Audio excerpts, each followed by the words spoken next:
Hare Krishna.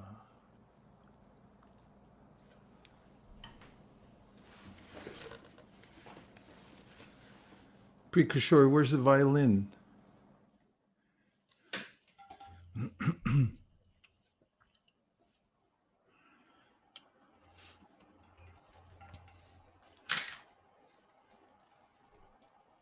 Vantika, are you there? Yes, Marge. Jaya Radha Madhava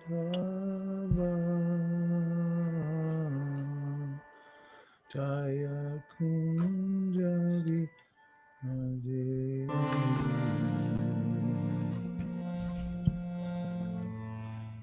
Jaya Radha Madhava Jaya Kunjari Hare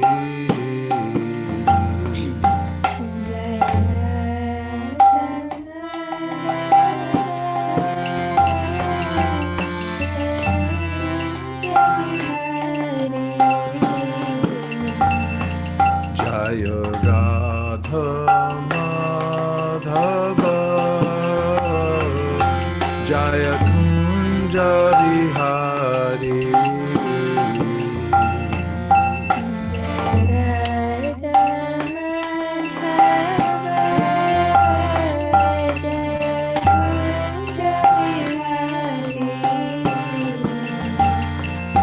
Jaya Gopi Jana Vallabha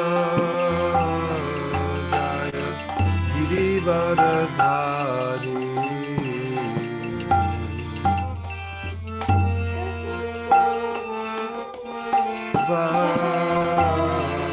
Jaya Girivardhari Jaya Gopi Jana Vallabha Jaya Girivardhari Jaya Gopi Jana Vallabha Jaya Girivardhari Jaya Yashodanandana Jaya Braja Janaranjana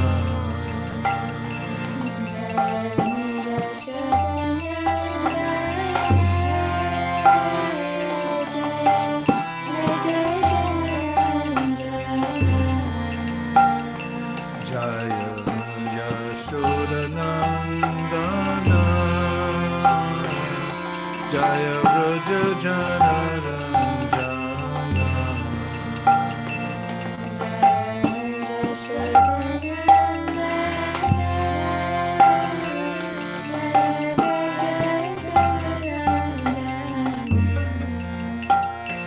Jaya Jamuna Tiravanachari Jaya Kunja Bihari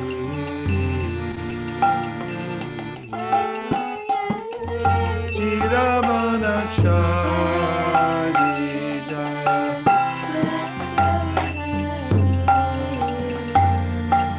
Hare Krishna Hare Krishna Krishna Krishna Hare Hare Hare Rama Hare Rama Rama Rama Hare Hare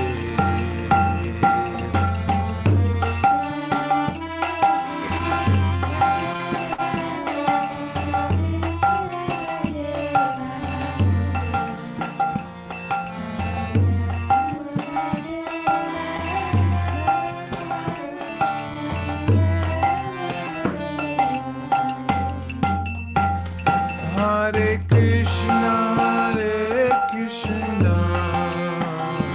Krishna Krishna Hare Hare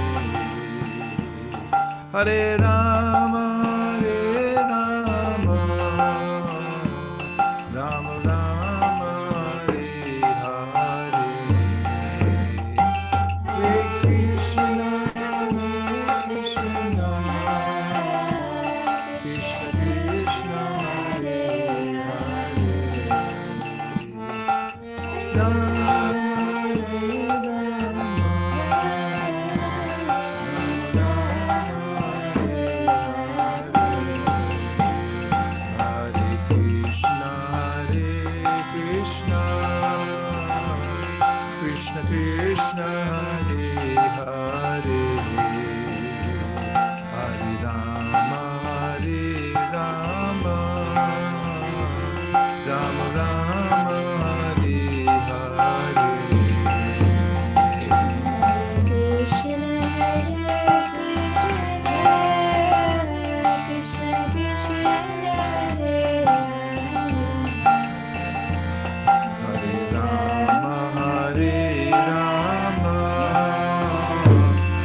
Jaya Jaya Shri Chaitanya Jaya Nityananda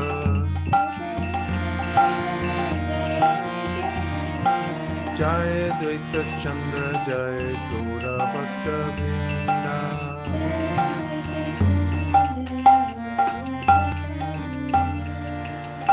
We're continuing our reading of the Sri Caitanya Caritamrta, and we're taking up at chapter number 5, and the text today will be 21.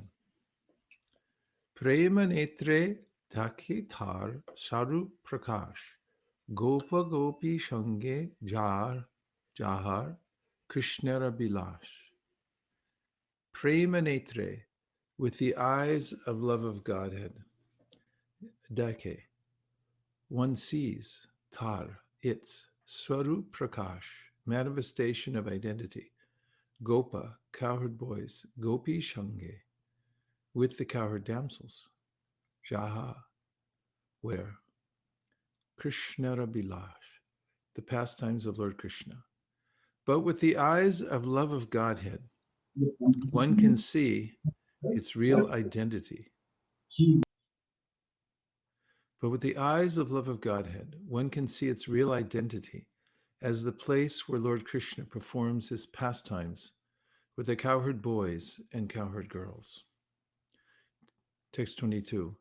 Chintamani prakoda sadma sukalpavriksha lakshavriteshu surabhirabhipalayantam Lakshmi sahasra shata sambrama sevyamanam Govindamadi Purusham Tamaham Bhajami.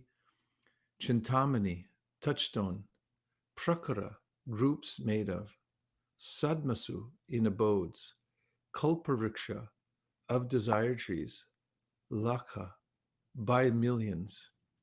Laksha, by millions. Avrateshu, surrounded. Surabhi, surabhi cows. Abhipalayantam, tending. Lakshmi, of goddesses of fortune. Sahasra, of thousands. Shata, by hundreds. Sambrama, with great respect. Sevyamanam, being served. Govinda. Adipurusham, the original person. Tam, him. Aham, I. Bhajami, worship. Translation. I worship Govinda, the primeval Lord, the first progenitor, who is tending the cows, yielding all desires in abodes built with spiritual gems and surrounded by millions of purpose trees. He is always served with great reverence and affection by hundreds and thousands of goddesses of fortune. This is a verse from the Brahma Samhita 529. This description of the abode of Krishna gives us definite information of the transcendental place where not only is life eternal, blissful, and full of knowledge, but there are ample vegetables, milk, jewels, and beautiful homes and gardens, tended by lovely damsels, who are all goddesses of fortune. Krishna is the topmost. Krishna Loka is the topmost planet in the spiritual sky, and below it are innumerable spheres, a description of which can be found in Srimad Bhagavatam. In the beginning of Lord Brahma's self-realization, he was shown a transcendental vision of the Vaikuntha spheres by the grace of Narayan. Later, by the grace of Krishna, he was shown a transcendental vision of Krishna Loka. This transcendental vision is like the reception of television from the moon via a mechanical system for receiving modulated waves, but it is achieved by penance and meditation within oneself. Srimad Bhagavatam, 2nd Canto, states that in Vaikuntha Loka, the material modes in nature represented by the qualities of goodness, passion, and ignorance have no influence. In the material world, the highest qualitative manifestation is goodness, which is characterized by truthfulness, mental equilibrium, cleanliness, control of the senses, simplicity, essential knowledge, faith in God, scientific knowledge, and so on. Nevertheless, all these qualities are mixed with passion and imperfection. But the qualities in Vaikuntha are a manifestation of God's internal potency, and therefore they are purely spiritual and transcendental, with no trace of material infection.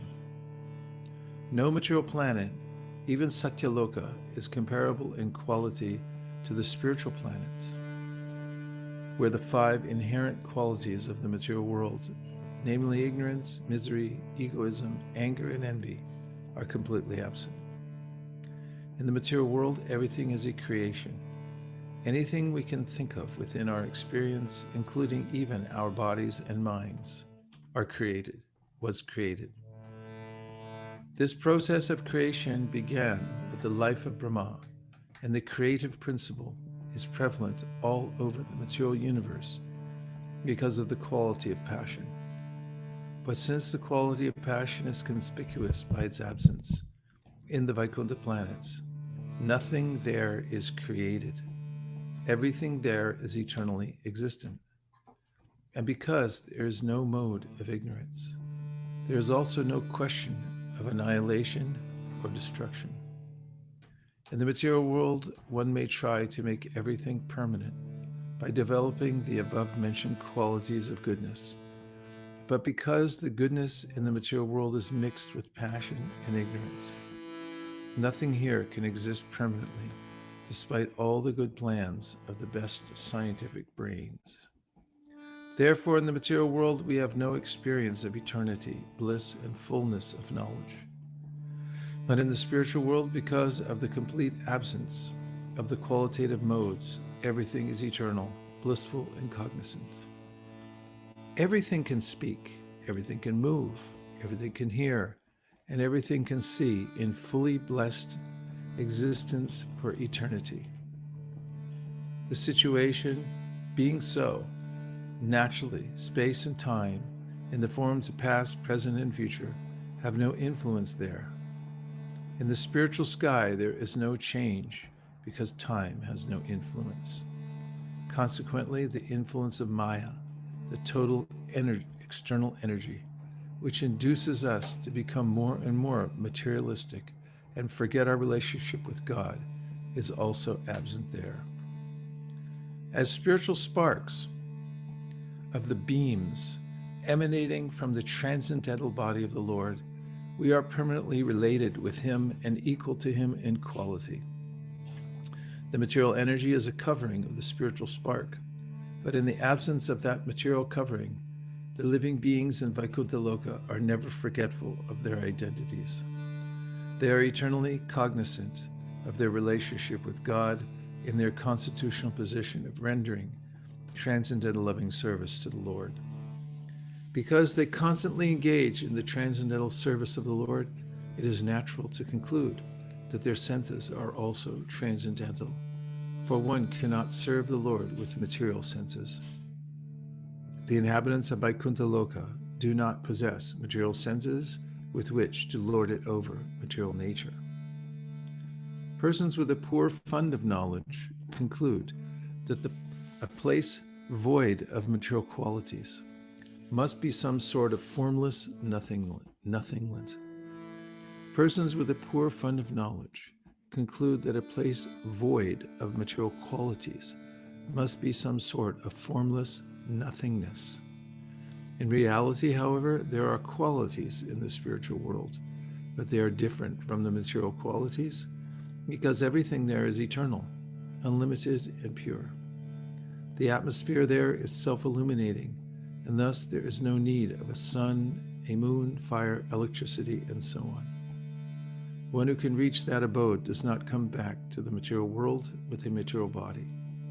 There is no difference between atheists and the faithful in the Vaikuntha planets, because all who settle there are freed from the material qualities, and the suras and asuras become equally obedient, loving servitors of the Lord. The residents of Vaikuntha have brilliantly black complexions, much more fascinating and attractive than the dull white and black complexions found in the material world. Their bodies, being spiritual, have no equals in the material world. The beauty of a bright cloud, when lightning flashes on it, merely hints at their beauty. Generally, the inhabitants of Vaikuntha dress in yellow clothing. Their bodies are delicate and attractively built, and their eyes are like the petals of lotus flowers. Like Lord Vishnu, the residents of Vaikuntha have 4 hands decorated with a conch shell, wheel, club, and lotus flower. Their chests are beautifully broad and fully decorated with necklaces of a brilliant diamond-like metal surrounded by costly jewels, never to be found in the material world. The residents of Vaikuntha are always powerful and effulgent. Some of them have complexions like red coral, cat's eyes, and lotus flowers, and each of them has earrings of costly jewels. On their heads, they wear flowery crowns resembling garlands. In the Vaikunthas, there are airplanes, but they make no tumultuous sounds. Material airplanes are not at all safe. They can fall down and crash at any time, for matter is imperfect in every respect.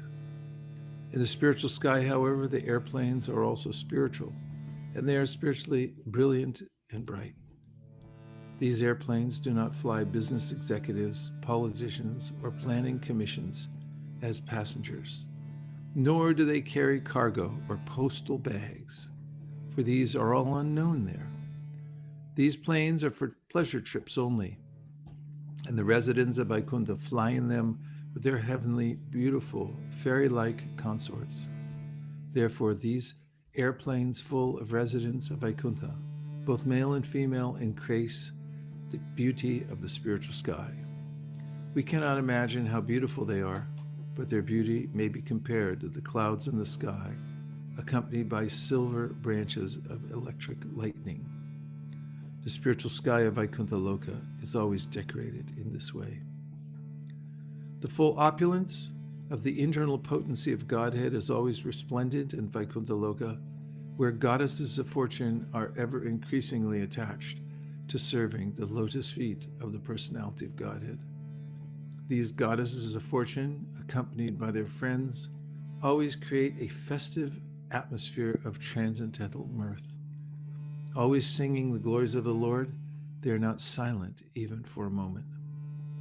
There are unlimited Vaikuntha planets in the spiritual sky, and the ratio of these planets to the material planets in the material sky is 3:1. Thus, the poor materialist is busy making political adjustments on a planet that is most insignificant in God's creation. To say nothing of this planet Earth, the whole universe, with innumerable planets throughout the galaxies, is comparable to a single mustard seed and a bag full of mustard seeds. But the poor materialist makes plans to live comfortably here and thus wastes his valuable human energy in something that is doomed to frustration. Instead of wasting his time with business speculations, he should seek the life of plain living and high spiritual thinking, and thus save himself from perpetual materialistic unrest. Even if a materialist wants to enjoy developed material facilities, he can transfer himself to planets where he can experience material pleasures much more advanced than those available on Earth. The best plan is to prepare oneself to return to the spiritual sky after leaving the body. However, if one is intent on enjoying material facilities, one can transfer himself to other planets in the material sky by utilizing yogic powers. The playful spaceships of the astronauts are but childish entertainments and are of no use for this purpose. The Ashtanga Yoga system is a materialistic art of controlling air by transferring it from the stomach to the navel, from the navel to the heart, from the heart to the collarbone, from there to the eyeballs, from there to the cerebellum, and from there to any desired planet. The velocities of air and light are taken into consideration by the material scientist, but he has no information of the velocity of the mind and intelligence. We have some limited experience of the velocity of the mind because in a moment we can transfer our minds to places hundreds of thousands of miles away. Intelligence is even finer. Finer than intelligence is the soul, which is not matter like mind and intelligence, but is spirit or antimatter. The soul is hundreds of thousands of times finer and more powerful than intelligence. We can thus only imagine the velocity of the soul in its traveling from one planet to another. Needless to say, the soul travels by its own strength and not with the help of any kind of material vehicle. The bestial civilization of eating, sleeping, fearing, and sense gratification has misled modern man into forgetting how powerful a soul he has. As we have already described, the soul is a spiritual spark many, many times more illuminating, dazzling, and powerful than the sun, moon, or electricity. Human life is spoiled when man does not realize his real identity with the soul. Lord Chaitanya appeared with Lord Nityananda to save man from this type of misleading civilization. Srimad Bhagavatam also describes how yogis can travel to all the planets in the universe. When the vital force is lifted to the cerebellum, there's every chance that this force will burst out from the eyes, nose, ears, etc., as these are places that are known as the seventh orbit of the vital force. But the yogis can block these holes by complete suspension of air. The yogi then concentrates the vital force in the middle position, that is between the eyebrows. At this position, the yogi can think of the planet to which he wants to go after leaving the body. He can then decide whether he wants to go to the abode of Krishna in the transcendental Vaikunthas, from which he will not be required to descend into the material world, or to travel to higher planets in the material universe. The perfect yogi is at liberty to do either.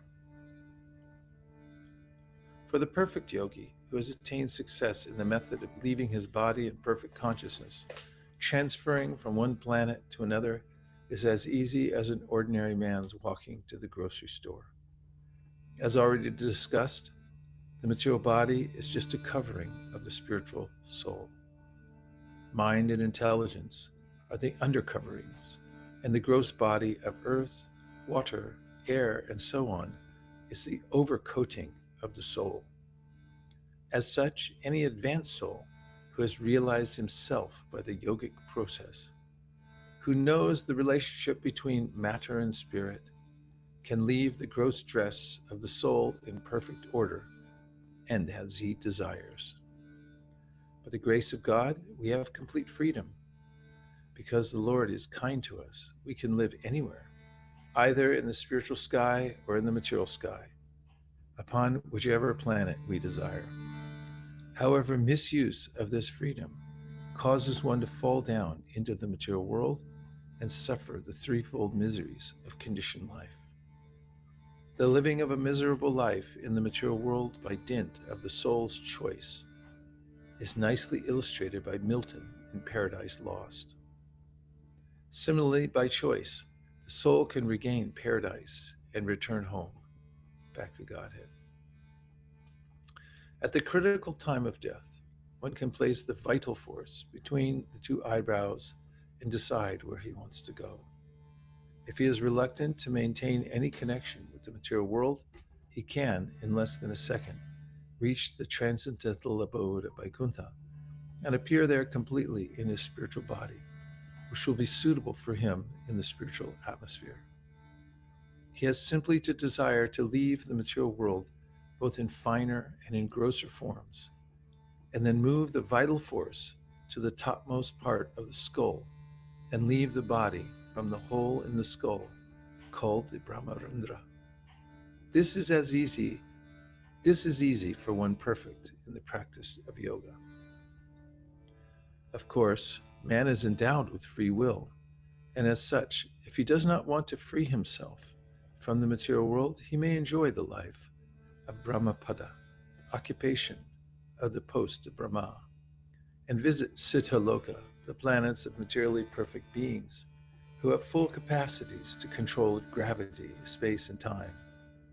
To visit these higher planets in the material universe, one need not give up his mind and intelligence, finer matter, but need only give up grosser matter, the material body.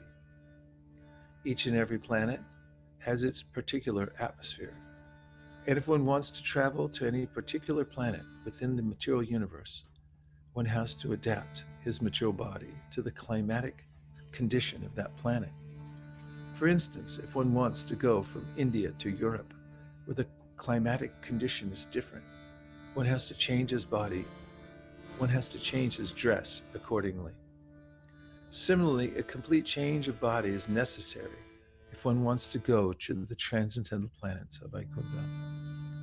However, if one wants to go to the higher material planets, he can keep his finer dress of mind, intelligence, and ego, but has to leave his gross dress, body, made of earth, water, fire, etc. When one goes to a transcendental planet, it is necessary to change both the finer and gross bodies, for one has to reach the spiritual sky completely in a spiritual form. This change of dress will take place automatically at the time of death if one so desires. The Bhagavad Gita confirms that one will attain his next material body according to his desires at the time he leaves his body. The desire of the mind carries the soul to a suitable atmosphere, as the wind carries aromas from one place to another. Unfortunately, those who are not yogis but gross materialists, who throughout their lives indulge in sense gratification, are puzzled by the disarrangement of the bodily and mental condition at the time of death. Such gross sensualists, encumbered by the main ideas, desires, and associations of the lives they have led, desire something against their interest, and thus foolishly take on new bodies that perpetuate their material miseries. Systematic training of the mind and intelligence is therefore needed so that at the time of death one may consciously desire a suitable body, either on this planet or another material planet, or even a transcendental planet. A civilization that does not consider the progressive advancement of the immortal soul merely fosters a bestial life of ignorance. It is foolish to think that every soul that passes away goes to the same place. Either the soul goes to a place he desires at the time of death, or upon leaving his body, he is forced to accept a position according to his acts in his previous life. The difference between the materialist and the yogi is that a materialist cannot determine his next body, whereas a yogi can consciously attain a suitable body for enjoyment in the higher planets. Throughout his life, the gross materialist, who is constantly after sense gratification, spends all day earning his livelihood to maintain his family, and at night he wastes his energy in sex enjoyment, or else goes to sleep thinking about all he has done in the daytime. That is the momentous life of the materialist. That is the monotonous life of the materialist. Although differently graded as businessmen, lawyers, politicians, professors, judges, coolies, pickpockets, laborers, and so on, materialists all simply engage in eating, sleeping, fearing, and sense gratification, and thus spoil their valuable lives pursuing luxury and neglecting to perfect their lives through spiritual realization. Yogis, however, try to perfect their lives, and therefore the Bhagavad Gita enjoins that everyone should become a yogi. Yoga is the system for linking the soul to the service of the Lord. Only under superior guidance can one practice such yoga in his life without changing his social position. As already described, a yogi can go anywhere he desires without mechanical help, for a yogi can place his mind and intelligence within the air circulating inside his body. And by practicing the art of breath control, he can mix that air with the air that blows all over the universe outside his body. With the help of this universal air, a yogi can travel to any planet and get a body suitable for its atmosphere. We can understand this process by comparing it to the electronic transmission of radio messages. With radio transmitters, sound waves produced at a certain station can travel all over the earth in seconds. But sound is produced from the ethereal sky, and as already explained, subtler than the ethereal sky is the mind, and finer than the mind is the intelligence. Spirit is still finer than the intelligence, and by nature it is completely different from matter. Thus, we can just imagine how quickly the spirit soul can travel through the universal atmosphere. To come to the stage of manipulating finer elements like mind, intelligence, and spirit, one needs appropriate training, an appropriate mode of life, and appropriate association. Such training depends upon sincere prayers, devotional service, achievement of success in mystic perfection, and the successful merging of oneself in the activities of the soul and supersoul. A gross materialist, whether he be an empiric philosopher, a scientist, a psychologist, or whatever, cannot attain such success through blunt efforts and word jugglery. Materialists who perform yajnas or great sacrifices are comparatively better than grosser materialists who do not know anything beyond laboratories and test tubes. The advanced materialists who perform such sacrifices can reach the planet called Vaisesika, a fiery planet similar to the sun. On this planet, which is situated on the way to Brahmaloka, the topmost planet in the universe, such an advanced materialist can free himself from all traces of vice and its effects. When such a materialist is purified, he can rise to the orbit of the pole star, Dhruvaloka. Within this orbit, which is called Shishumar Chakra, are situated the Aditya Lokas and the Vaikuntha planet within this universe. A purified materialist who has performed many sacrifices, undergone severe penances, and given the major portion of his wealth in charity can reach such planets as Dhruvaloka. And if he becomes still more qualified there, he can penetrate still higher orbits and pass through the navel of the universe to reach the planet Maharloka, where sages like Bhrigu Muni live. In Maharloka, one can live even to the time of the partial annihilation of the universe. This annihilation begins when Anantadev, from the lowest position in the universe, produces a great blazing fire. The heat of this fire reaches even Maharloka, and then the residents of Maharloka travel to Brahmaloka, which exists for twice the duration of Prarabdha time. In Brahmaloka, there is an unlimited number of airplanes that are controlled not by yantra, machine, but by mantra, psychic action.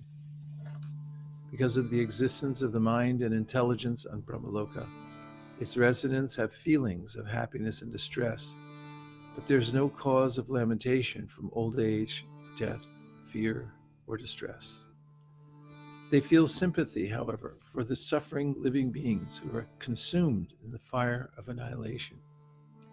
The residents of Brahmaloka do not have gross material bodies to change at death, but they transform their subtle bodies into spiritual bodies and thus enter the spiritual sky. The residents of Brahmaloka can attain perfection in 3 different ways. Virtuous persons who reach Brahmaloka by dint of their pious work become masters of various planets after the resurrection of Brahma.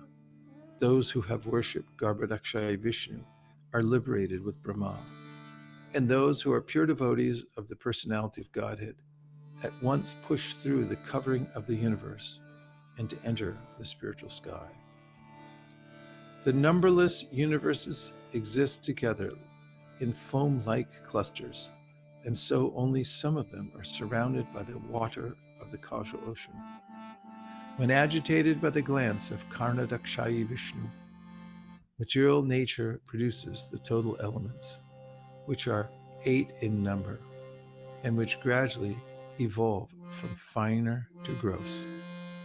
A part of ego is the sky, a part of which is air, a part of which is fire, a part of which is water, a part of which is earth.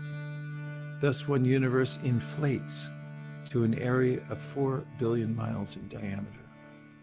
A yogi who desires gradual liberation must penetrate all the different coverings of the universe, including the subtle coverings of the 3 qualitative modes of material nature. One who does this never has to return to this mortal world. According to Shukdev Goswami, the above description of the material and spiritual skies is neither imaginary nor utopian.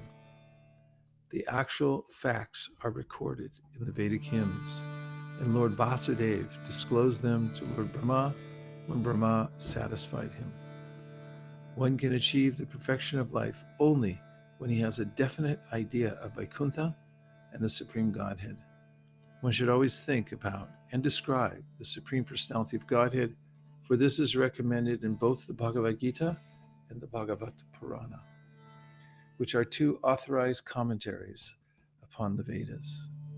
Lord Chaitanya has made all these subject matters easy for the fallen people of this age to accept, and Sri Caitanya Caritamrta has therefore presented them for the easy understanding of all concerned. Om Ajnanatimmirandasya Jnananjana Shalakaya.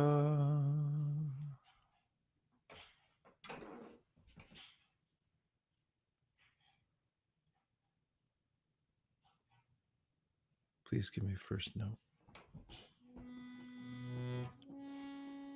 Om Ajnanatimmirandasya Jnananjana Shalakaya Chakshurunmilitam Nena Tasmai Shri Gurave Namaha.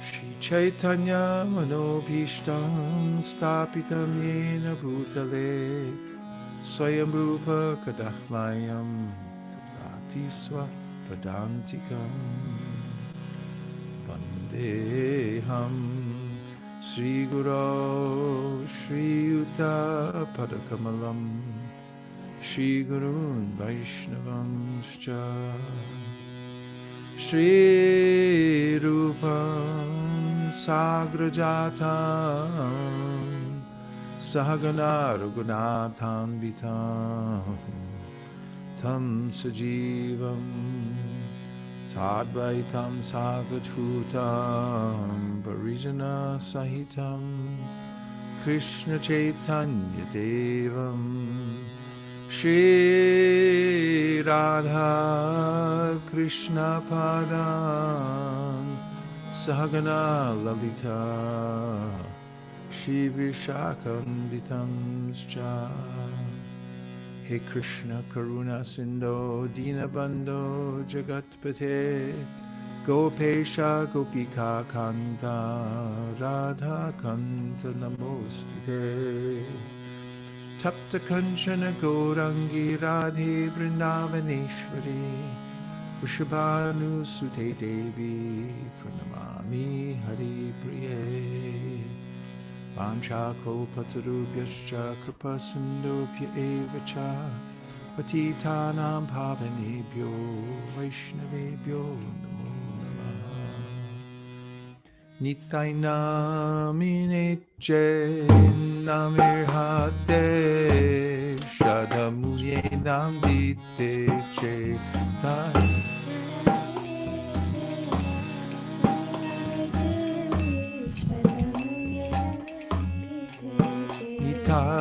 Naminiche namirhate shadamunye namdite che.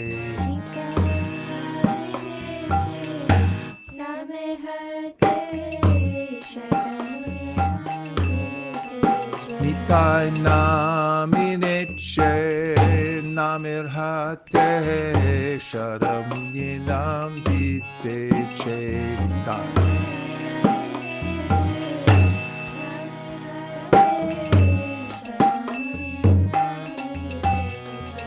Jaya Shri Krishna Chaitanya Prabhu Nityananda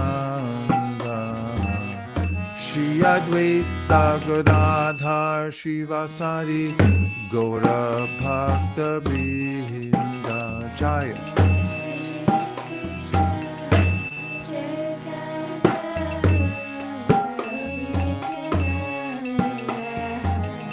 Shri Advaita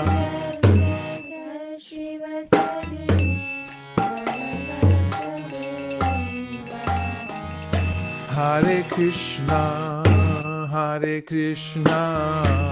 Krishna Krishna Hare Hare Hare Rama Rama Rama Hare Hare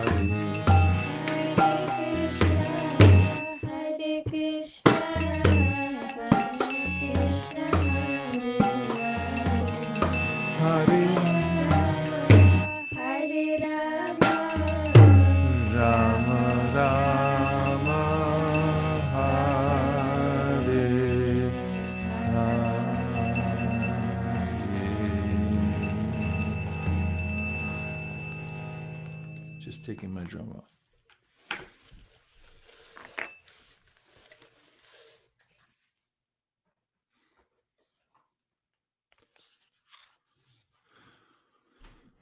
One of the most amazing purports in Srila Prabhupada's writings, taking us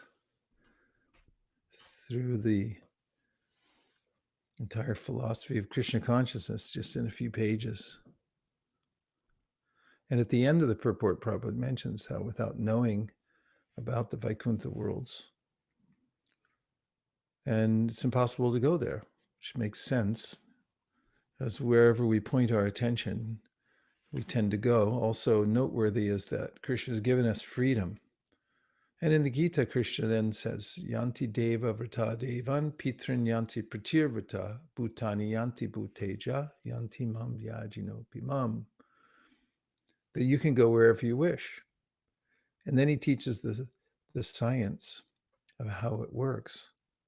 If I am unacquainted with the way the world works, and I'm innocent, I'm still, I heard Prabhupada say yesterday, a rascal. He said the innocents, because they don't know that if you drive on the wrong side of the road that you'll be apprehended, still, he said they're rascals because they don't know. So it's important for the living entity whose stature is that of such power and influence that its energy is greater, millions of times greater than the sun, and who is an eternal servitor of Krishna, to become associated with matter and loiter in the lower energies. It's not very becoming. Just as when Arjuna expressed a mentality that was beneath what Krishna said was an Aryan or a progressive human being, he said that you have this weakness of heart, klabhyama smagama parta naitata upapadyate. He accused him of being a non-Aryan. And he said it's not very becoming. It doesn't look very good. And then he gave him an instant infusion of wisdom, saying to Arjuna, but don't forget, you're not the body. Don't profane yourself by associating with matter, identifying yourself as the body. And then he goes on to explain how the Vedas mainly deal with the three modes of material nature, but there's a purpose behind them. Yavan artha udapane samplutodike tavan sarveshu vedeshu brahmanasya vijanataha. And if you become acquainted with the purpose of the Vedas, then you can take full advantage of them.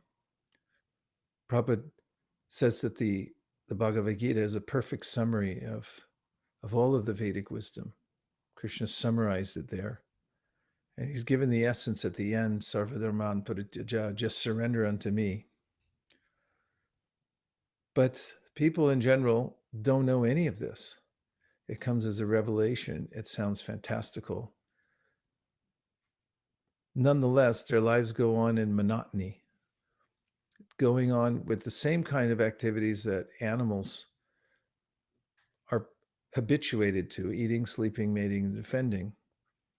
And despite the fact that the only thing that distinguishes a human from an animal is a sense of connection with God and some kind of practice in one's life. So we're fortunate to be in a line of teachers coming from Krishna, through which we can learn the exact philosophy and practice. In the Nectar of Devotion, Rupa Goswami describes how there are various phases of the practice. And in the beginning, one has to adhere to rules and regulations, Vaidhi Bhakti, because my senses are addicted to matter. And they're embedded in matter. And my mind also is connected to the senses. I have to have a system through which I can rise above the mind and also develop a higher taste. So it's absolutely necessary for a human being to take to the practices that are regulated by the Shastra and by the Guru. The Guru represents the Shastra, and faith in the beginning of the practice of devotional service means faith in Guru and Shastra. That yes, the Shastra is correct. It is guiding me correctly. It comes from a non-material source, and that the Guru is properly representing the Shastra to me. And then one can begin to mold one's life around this direction given through Guru and Shastra. And as an example, begin to follow regulations like the 4 regulative principles. If one follows 4 regulative principles and chants 16 rounds, as is recommended, or rather, should we say, mandated by Srila Prabhupada, then one becomes a liberated soul by dint of following. This is mentioned in the Bhagavatam. Twayam bhujaksha kila satvadam ni samadhina veshita chetasayake. Twatpada potena mahatkritena kurvanti govatsa padam bababdim. That if you follow the Acharya system, you identify the great teachers who are reformers, who bring the apparently detailed and ritual-heavy Vedas to the very essence of their teachings and present them in such a way that not only they can go back to Godhead, but that others can follow in their footsteps. These are the Acharyas. As in science, we have Copernicus and Newton, Einstein. Although there are millions and billions of scientists, these names are the names of the giants. And they present principles that are legacy principles. So the Acharyas are self-effulgent. They're known by their ability to convert thousands of people to Krishna consciousness and establish the process the process of religion, so that millions of people in the future can follow it. And if one can then align oneself with them, then Mahatkritena means you're following the great souls, and Kurvanti Govatsa Padam Vavadin, then the process becomes easy. Process of what? Crossing over material life. So Vaidhi Bhakti begins with Adau Guru Vashrayam, take shelter of Guru, to inquire, Sudharma Pritsha, and then take shelter by initiation, then follow the 64 limbs of devotional service. After that, there are 61 other limbs of devotional service, which include the process of going to the temple, ringing the bell, offering obeisances, seeing the deity, dancing before the deity, taking Charnamrita. And of course, the ninefold processes of Shravanam, Kirtanam, Vishnu Smaranam, Pada Sevanam, Archanam, Vandanam, Dasyam, Sakyam, Atma Nivedanam. In the beginning, there may be some argument between the devotee who has this determination to follow and the senses, which we've seen in the past. People have taken to the process of Krishna consciousness with great determination, and then a little while later or some time later have decided that maybe it's imagination, or maybe I'll just dabble a little bit in the material world anyway and try to have the best of both worlds. But when a devotee finds him or herself again in great strife and struggle because of touching the material energy for one reason or another, bad association, gradually straying from the path, or just being misled by and contaminated intelligence, and then suffers again. He or she then reconsiders, oh, I think I better come back to Krishna consciousness. And this may even be a daily affair. Therefore, Rupa Goswami, Vishwanath Chakravarti Thakur have shown us the signposts in the progressive path of devotional service. After one discerns that Krishna consciousness is a good idea, this is Shraddha. Shraddha means, hey, I think this is a good idea. What devotees are doing is good.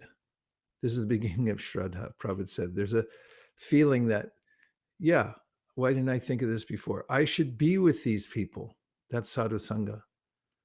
You see people come and they think, this is a good idea. I think these people are smart. They're doing the right thing. And then they think, well, I'll come and spend time there. They may have not fully committed, but they're committed to hanging around with the devotees. And maybe they'll carry a box into a room, or maybe they'll pick up a broom and do some service. And then they become more convinced that they should also take to the process. And this is all the unfolding of the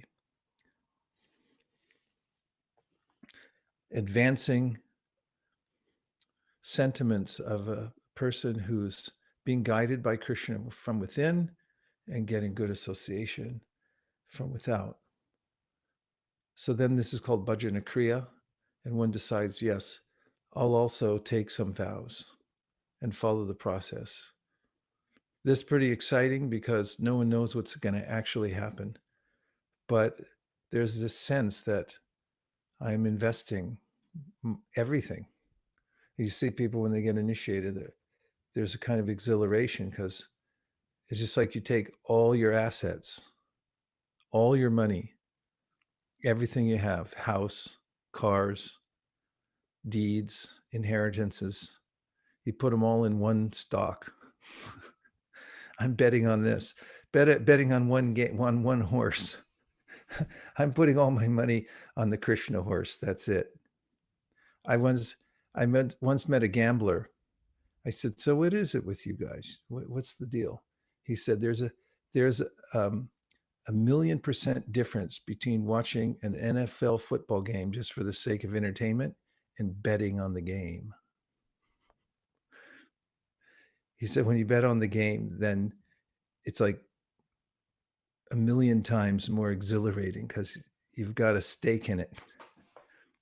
So when bhajana kriya comes and the devotee says, I'm not watching anymore, I'm putting all my money on this horse, on the Krishna horse. I'm betting it all. I'm putting it all down.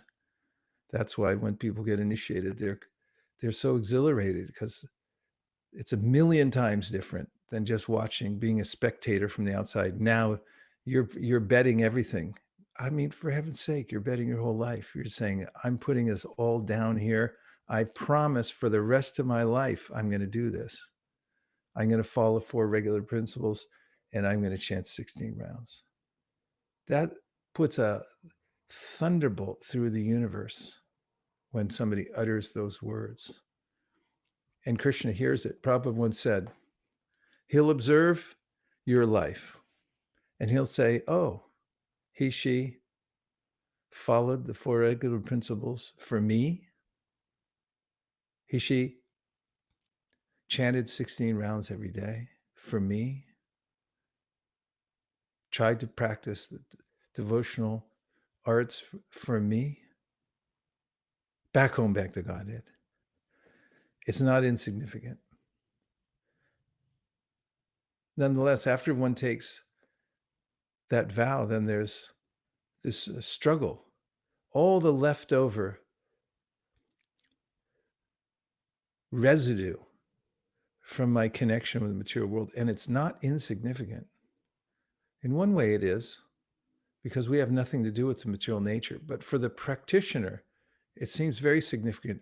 Why won't this go away? And one of the reasons that it doesn't go away easily, it's so sticky like mango sap. If you get it in your shika, you might as well just start growing a new shika, unless you like a matted shika. Are you listening, Devavrata Prabhu? Don't get mango sap in your shika. It's finished. Because if it wasn't so sticky, that is, the residue that gets on us from contacting the modes of material nature, oh, I'll just look one more time. As Rabindra Swarup Prabhu likes to say, it's the second look that's really devastating. You look once, and then you look again. Dhyayato vishayam pumsam sangas teshu bhajayate. The devotees trained, okay, the eyes may have looked, but that's just the eyes. That's not me. That's their natural course. I then reset them on the spiritual world. I don't look again because I know better. My intelligence is fortified. Nonetheless, from within the heart, there's still that propensity. What propensity? Propensity to criticize others. Why? Because it feels like I'm competing with everybody. Born into this world, Krishna says, everyone has this competition mode. I have to show that I'm better than everybody else. Everyone's born into this sense of duality. I have to be the center. Therefore, I have envy in my heart of other living entities. Or not therefore, the envy is there within the heart, and therefore I think I'm competing with everybody. And I have to drag them down in order to be in the center. Other propensities are for contact with the material nature. I want to dominate. I want to enjoy it. And it manifests in many different ways, combinations and permutations. And it seems indelible. You know, have you ever purchased a new cloth, especially in India, and then you accidentally threw it in the washing machine with lighter clothes? Those who do laundry can relate to this. Even if it's only slightly dyed. In other words, it may look like it's not like you threw a red gumsha, brand new gumsha. That would be suicide for everybody in the whole household for years to come in the washing machine. But just lightly dyed shirt, you can barely tell it's even dyed, but you put it in there with the white things. Next day, hey, who made everything slightly pink? Oh, yeah. I forgot. I put it in there. So in the Srimad Bhagavatam, Rishabhadesi Parabhava Abhojato, he's mentioning how everything becomes colored here in the material world by association. And even that slight pinkish color that comes by my association over many lifetimes, it's very difficult to get out. You can wash those slightly pink clothes again and again and again and again, and still it's like, still in there. It gives us pause. And then we think, I don't want to touch anything that's not connected to Krishna. That determination starts to grow, and that's nishta. After one becomes fully convinced, I no longer want to touch these things. I don't want to go in the washing machine with that guy because look, he's going to color me. I don't want association with the material nature anymore. Nishta. I'm totally fixed. I'm getting out of the game altogether. I've signed out. I'm not going to dabble. There's no more connection with the material world. I'm determined. And from nishta, the practice becomes very attentive, not sloppy, always alert, awake, interested in hearing, and it starts to develop into a positive taste. And this is the safe, moving to the safe side when one has a taste. Vishaya vinivartante nirahara sadehina rasavarjam rasopyasya param dushva nivartate. Krishna said, you may be restraining your senses, sir, but I know you're still thinking about it. But when you break through to ruchi and you start to think, I'd rather hear this than that, I like it more, then you're starting to come onto the safe side of the demarcation, where now in our lives, we're running towards the spiritual sense gratification of hearing Srimad Bhagavatam, of planning to spread Krishna consciousness all over the world, rather than planning my own aggrandizement or accumulation of wealth in the material world. I want Lord Chaitanya's movement to be successful.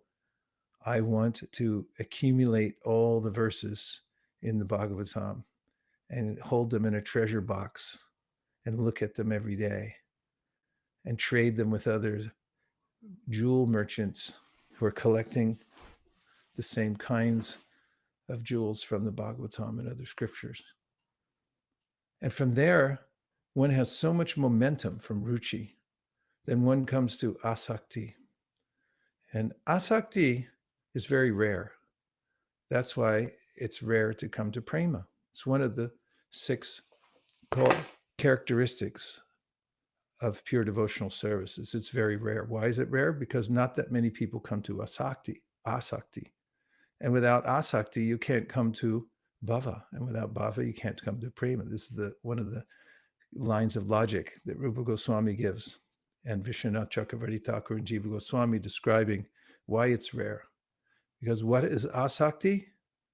Asakti means, so we hear it translated as attachment, but it means I have no other interest at all except for Krishna consciousness. I remember in junior high school, we were all into sports and all kinds of stuff, some scholastics. It was competition. And I remember one kid, Steve Rao, when he got into junior high school, he became the most serious kid I've ever seen. He used to run to school just to make sure he got more running time in than every other kid athlete. And he would be at front of the class, and he had no other interest except excelling academically and athletically.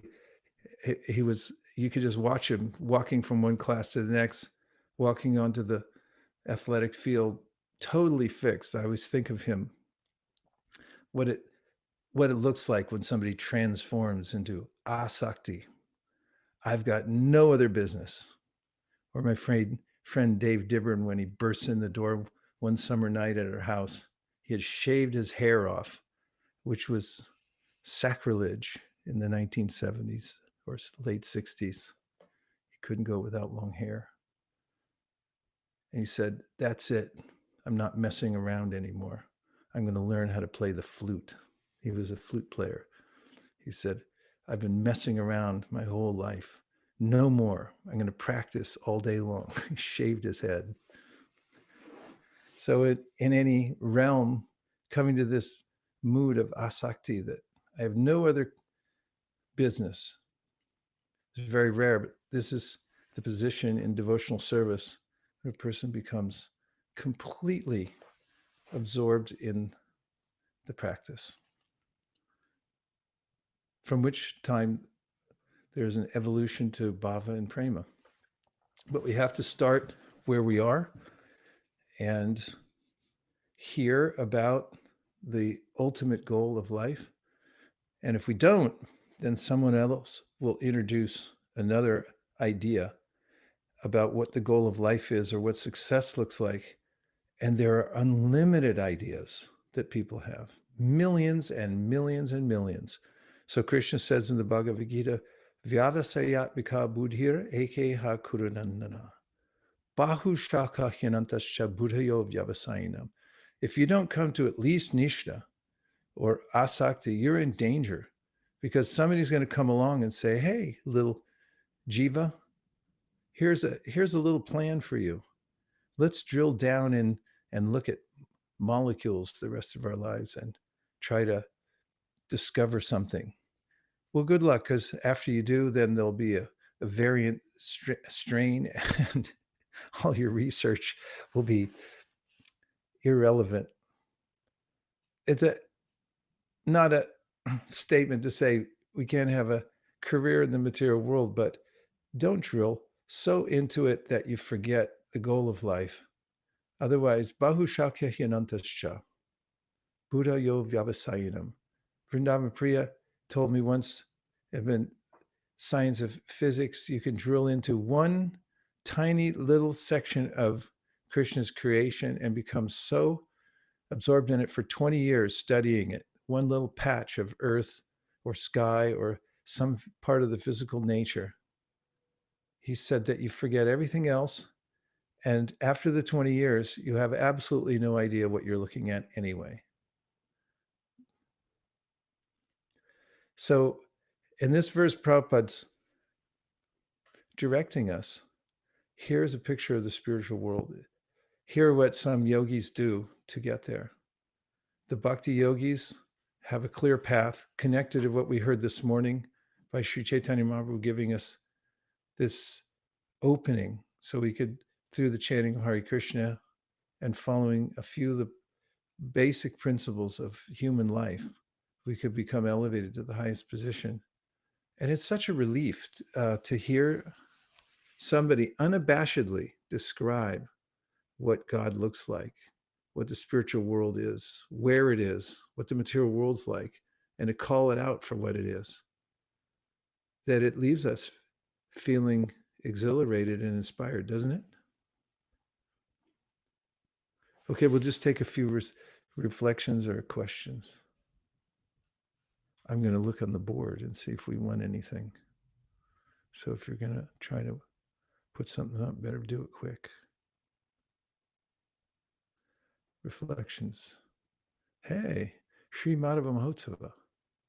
He said, regarding the misleading civilization who seem to be using mass television commercials, movies, and news to lead humanity, in this precarious direction, what would take ideally for Krishna consciousness movement to change this course?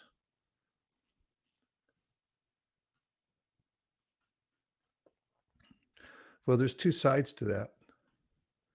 And Prabhupada oftentimes would realistically say, I mean, both sides are realistic, of course, but he would say, soberingly, Manushanam sahasreshu kasyad yatati siddhe, yatatam api siddhanam kashyan mam veti tafata. It's very rare for people to come to Krishna consciousness.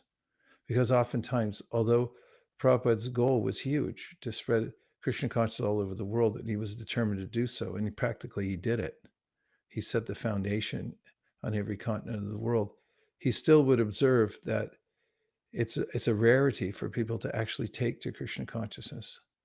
So on the left side of the spectrum, there's a way in which very few people come to Krishna consciousness. Prabhupada sometimes would say if even 1% of the population would become Krishna conscious, we'd have a success in spreading it all over the world. And his endeavor was to create, as he said, Brahmins and Vaishnavas, who could be the head of society. So what are the ways of what would it take? It always takes a person somewhere. It's not so much the process, but it's the people behind the process that have the influence. And so what it really takes is that we have advanced devotees on all parts of the world who are able to guide others. And a few people taking care of a few who then become qualified to take care of a few can have a systemic effect on the planet if we can get to 1% or somewhere close to that. It will have a huge impact on the world. So it's important that we, as Prabhupada said near the end, that we boil the milk and we make sure that devotees are getting trained in Krishna consciousness so they actually become qualified to teach others and lead others. That's very important. And of course, it's also not just a worthy, but an exhilarating kind of preoccupation to distribute knowledge of Krishna consciousness in mass. And there's always two categories. When you distribute knowledge, then you have to be prepared to manage the results, because people are going to come and say, okay, I read this. Now, what do I do? And you have to be up for the task. Just like nowadays on Bhakti Community, if you invite somebody, you also have to be there. If you invite them, yeah, come on the show. And then they show up and you're not there. It's like, where is he? It's like, well, he couldn't come. It's like, well, why should I come? So when you preach, you're going to catch people, and then they're going to catch you. Prabhupada's godbrother, Srila B.R. Sridhar Swami used to say that the guru catches the disciple by shiksha, and the disciple catches the guru by diksha. Gotcha. You're not getting away now. So, we have to propagate spiritual knowledge, but we also have to become at least in nishta, and ruchi, asakti, in order to have a major effect on the world, because it's the quality of those who are teaching that will ultimately have the effect. We can't get also into this mood like Prabhupada was the last prophet. I don't have to do anything. They just join the religion and they're fine. There's plenty of those kind of things around. Or the prophet was here a couple thousand years ago, and that part's over now. All you have to do is just get a rubber stamp and you're good. Rubber stampism isn't good enough. We also have to rise to the occasion and become proper representatives as well. The next question is anonymous, which is really dangerous, but I'm going to read it anyway. Can you illustrate how important it is to refrain from illicit sex to advance in spiritual life for men and women? Also, how important is it to maintain chastity for women and to get and provide systematic training and education to women in this regard? Can you illustrate how important it is? Well, I suppose an illustration would be the story of Prataparudra, and how the Bhagavatam describes how he was looking everywhere in the universe. No, Prataparudra, I'm not thinking Prataparudra, I'm thinking of Srivas. I'm sorry? Sorry, Maharaj? Vaikuntha Nayaka, you're on mute if you're saying something. Who am I No, thinking Maharaj. of? Huh? Puranjan? Yes. No. So Puranjan, who represents the living entity's plight in the material nature, looks everywhere in the universe to find a suitable place to enjoy. You know, people do this, they drive around, so this neighborhood, that neighborhood, good schools here, but I don't like the neighbors, this, that, I live near the ocean, I'll go in the mountains. Every jiva, Brahmanda Brahmate Kon, means they're looking around, snooping around everywhere. Every animal does it. They try to find a nice little nest to live in, a nice place in the universe. Rich people buy a big house, get a bunch of property, put a fence around it. I'll be happy here. Poor people do it too. You see in those hovels, like when you fly into, where is it, Delhi or Bombay? Everyone's got their little shack and they have their space. Everybody wants a little chip in the game here in the material world, according to what they can afford. Have a little place to get cozy, a little nest to cozy into. And so everyone wants to get cozy. And despite the fact that there's an onslaught of material miseries, I'll somehow or other, for the sake of getting cozy here, I'll find a place where I can stay permanently. And why is that? It's because the attraction between male and female. This is the Pumsastriya Maitini Bhava Metantoyormatu Hridaya Grantamahu. There's a granthi, a strong knot that ties my heart to the material world, because I think, yes, if I can just have this relationship, I'll be happy. So in the story, Puranjan, looks everywhere in the universe and then sees a beautiful park. It's represented by Jambudweep, and he goes there. Then he sees a beautiful woman, and then he said, next thing, I'll strike up a conversation. And that was the beginning of his sojourn, where he became entangled. She became entangled. Then they both took their next births. He took his birth as a woman. This topsy-turviness of the material world is all caused by this attraction in the material world, where I think I'm going to be able to enjoy with the opposite sex. And therefore, it's extremely important in the Varnashram system. Actually, it's meant to progressively train us so that we don't become overwhelmed by this attraction. So we can gradually separate ourselves from the attraction. We can live harmoniously together, but we're not overwhelmed by it. It's not the main purpose of our life. And chastity is important in the sense that if somebody has a woman's body, she should know through education spiritually that there's people are going to be enamored, and they'll also try to take advantage, because that's the material nature. If you go to Venice Beach, California, where Sri Madhava Mahotsava Prabhu parades up and down every day, chanting the holy name loud enough so everyone can hear it, no matter if even they have music blasting, they'll hear him first. You'll notice that people, men and women, especially men looking at women, they just walk by and then they deliberately look as a way to say that I'm like claiming this as mine. They look at the material nature represented by the form of a woman, and then they say, I'm going to control this. I'm powerful. I can do this. Of course, that's the beginning of their entanglement. But that's how in the material nature it works, that the male tries to dominate the female.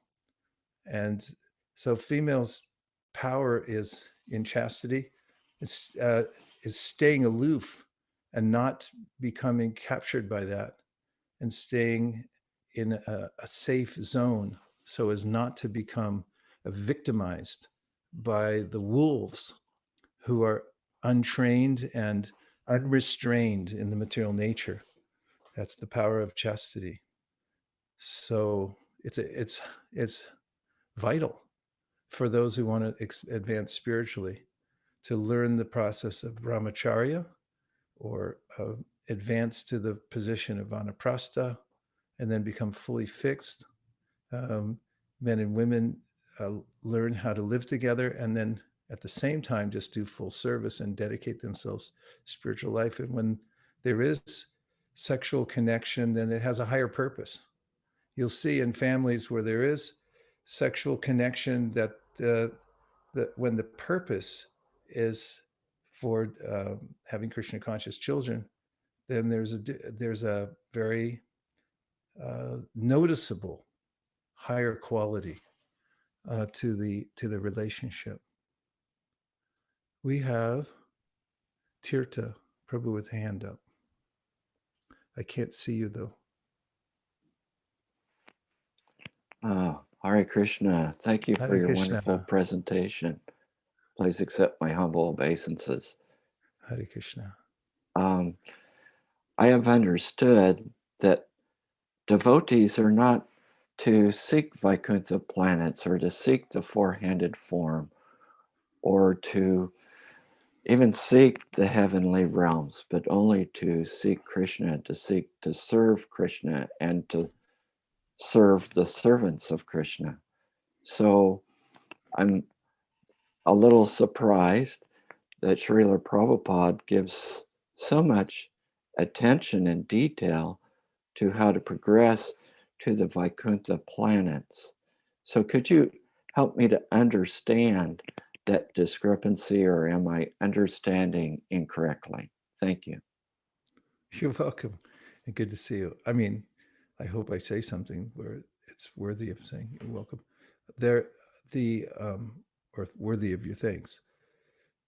In a general sense, Prabhupada refers to the categories material world, Vaikuntha world. Vaikuntha in a general way means without anxiety. The topmost planet in the spiritual sky is called Krishna Loka. And it's for those spiritualists who have a particular kind of devotion where there's unceremonious love. It's not hindered or suppressed. Their love isn't suppressed because of recognizing the opulence of the Lord or recognizing the Lord as the Supreme Personality of Godhead.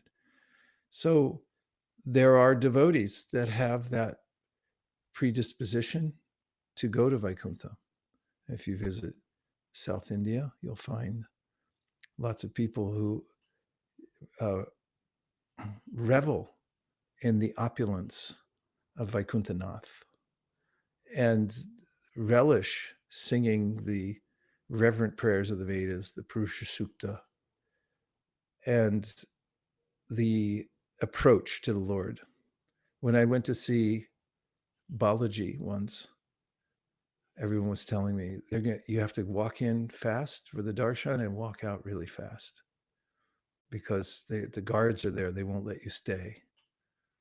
So I was being dutiful. I walked in. I was just turning the corner after paying my respects to Balaji. And one of the guards there grabbed me by the shoulders and turned me back around to Balaji and said, "See God, see God." And I was like, yeah, I'm seeing him. And then I thought, well, that's probably long enough. And then I turned and, he pulled me back again and said, "See God." So there's this sense amongst many devotees, many kinds of devotees, and some sampradayas where they're seeing God. In Goloka, if you tell them Krishna is God, they'll say, "No, he isn't. He's our friend. He's my kid. What are you talking about, God?" And so it's a very different place. But Prabhupada's realistically describing the various options that in this purport, the various options that the living entity has. In the ultimate end, as we continue reading Caitanya Caritamrta, we'll see exactly what you're saying, and that is that for those in the line coming from Madhavendra Puri through Sri Chaitanya Mahaprabhu, or rather, Chaitanya Mahaprabhu, who introduced as a precursor through Madhavendra Puri the mood of Vipralamba Seva, or service and separation, and this kind of unceremonious love that Chaitanya Mahaprabhu came to teach, and on down through our line, we find that although all devotees have, in whatever position they're in, they feel that this is the ultimate. This is the best for me. This is revealed in the Bhagavatamrita. It's not that devotees in a particular relationship with Krishna feel that, oh, I've been deprived, I'm cheated, and I should have. They do have reverence even for those who are on higher levels of devotion as in compared to themselves in the forms of deeper intimacy that these devotees have, but they still feel naturally satisfied in their own relationship. And that's a fact. Living entities have all kinds of different feelings for the Lord. So just to reiterate, Prabhupada's not emphasizing here when he talks about living entities can travel to higher planetary systems that we do so, but he's indicating that there's a freedom that the soul has to go wherever he or she wants to various places. In fact, you'll notice in the second canto of the Srimad Bhagavatam that Prabhupada describes when Jiva becomes liberated and leaves this world, that Jiva then has choices. Do you want to take the scenic route out of here? Or do you just want to go straight back? He describes. Some, they actually want to take a look and see all the different wonders of Krishna's creation in the material world. It's like, wow, look at that. Look at this. Yeah, I heard about this place, and just travel through all those places and see them. And others, they don't have any interest. So it's not stereotype. And living entities can go any direction they wish. Yanti deva vartave devam piturn yanti pratir vata. So higher planetary systems, you'll see that, okay, last thing I'm saying about this, and that is that Gopakumar in the Brihat Bhagavatamrita, before he went back to Goloka Vrindavan, he went to every other realm. He went to every layer within the universe in which there's a presiding deity. And each one of those presiding deities said, yeah, well, you should stay here. And he went to Ayodhya. He saw Ramchandra. He was in Mathura. He was in Vaikuntha. He went every single place. And after some time there, he felt, oh, this isn't my place. And by the power of his mantra, he was impelled onward to meet Madan Gopal in the spiritual world and finally meet his eternal companion who took him by the hand. Krishna took him by the hand after he embraced him in the spiritual world and said, we'll never be separated again. You just come with me. So we may have a sojourn during which we go through many different, oh, good, Mahendra's here and he's going to comment. Please, Mahendra Prabhu, go ahead. Good to see you. Thank you. Thank you. Hare Krishna. Hare Krishna. I didn't want to interrupt you. I'm sorry. Could you finish your sentence? I'll never stop. You better say something. Go ahead. I had a question about the purport where Prabhupada says that it needs to come to that stage of controlling the mind and intelligence and spirit. We need appropriate training, an appropriate mode of life, and appropriate association. Such training depends upon sincere prayers. Could you comment on that? How training is depending on sincere prayers? Tesham satata yuktanam bachatam pritipurvakam tadami buddhi yogam tam yena mam upayanti te. When we make sincere prayers, Krishna, please help me, then he gives us the intelligence of how to follow the regulations so that we can make advancement in devotional service. He indicated, did Prabhupada in that purport also, that we get the strength from Krishna from within when we are sincere and then we try to follow. So it's a cycle. We have to pray for the intelligence.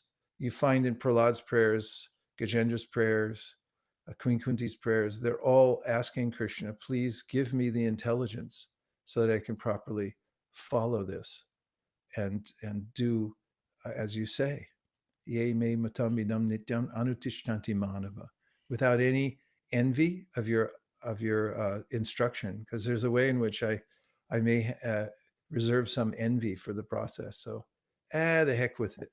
I'll do whatever I want. I'm independent. And so praying to remove that, the devotee is always praying, please remove the obstacles on my path. Oh, my Lord is powerful as fire, omnipotent one. Please lead me on the right path to reach you. Since you know everything I've done in the past, please remove these obstacles so that there'll be no hindrance to my progress. So we have to pray to remove the obstacles so that we can follow the process properly. Prema and Premni. Hare Krishna, Guru Maharaj. Hare Krishna. So you were talking about the nectar of devotion, and the other day we were reading and studying, and we have the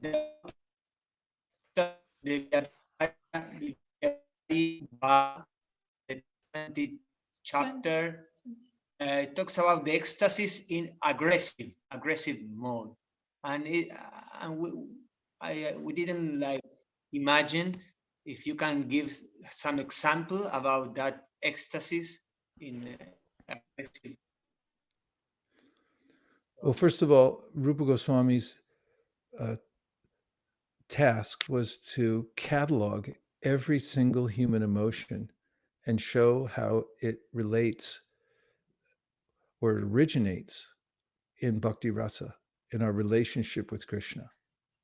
So in a general way, you can take it that whatever human emotion we see has its origin in our relationship with Krishna. And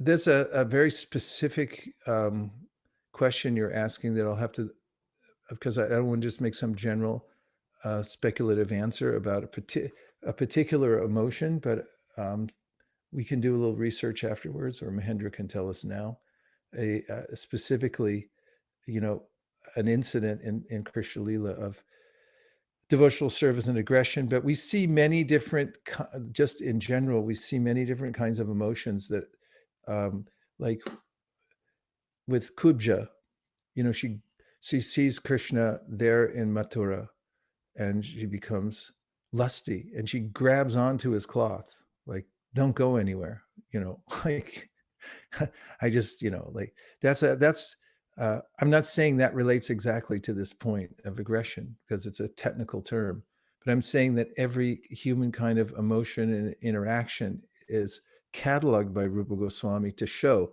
that it all originates. Here is the reflection that we have in the material world. There is the reality, the way in which we relate with Krishna. And it covers all the spectrum of human emotions and activities. Mahendra's got it already. Go ahead, Mahendra. No, I just wanted to look in the Nectar of Devotion, but probably it needs we need to find it in Bhakti Rasamrita Sindhu. Exactly. That's what I meant. There's some very specific point and a terminology that goes with it. So we'll get back to you right afterwards, if Mahendra Prabhu would do the research and let us know. Okay, so I ran us over. I left questions on the board. We're really late. I know everyone's got places to go and people to meet, but I wanted to acknowledge that today, from what I understood from the chat board, and I hope that's as good as Shastra, that today is our dear Avantika's birthday. And Avantika, how old are you today? Or I should say, you're eternal, but how old's your body anyways? I'm 18 now. Oh my God. Well, all I can say is thank Krishna for Avantika being here. We wouldn't have the same joy in our hearts without you. Your example, your shining example, headed by your attendance record, which is impeccable, which you make workarounds even when you have other things that you have to do related to your school and athletics and whatever else you're doing. You always make a workaround. It's extremely touching. And what to speak of your musical talents that bring to life all the mantras. And we're very, very grateful to Lord Chaitanya for putting you here. And we pray always that you remain in this orbit, even as you're excelling in all different areas of your life. I pray to Lord Chaitanya, dear Srila Prabhupada, dear Sri Chaitanya Mahaprabhu, Shri Shri Panchatattva, Shri Shri Radha Madan Mohan, Shri Shri Lakshmi Nrsingadev. Please always empower Avantika with her sharp spiritual intelligence, musical talents, devotional proclivities, and her attendance in all of your programs. And please always keep her safe and always keep her close to us. Thank you very much for considering our request. Om Tat Sat. Everyone agrees with these prayers in part or in whole, please say Hare Krishna. Hare Krishna. Hare Krishna. Hare Krishna. Hare Krishna. Hare Krishna. Hare Krishna. Happy birthday. Okay, Krishna. That was pretty good, but I'm not convinced. I want to hear it one more time. Hare Krishna. Hare Krishna. Hare Krishna. Hare Krishna. Hare Krishna. Avantika, as is the tradition, would you like to say anything?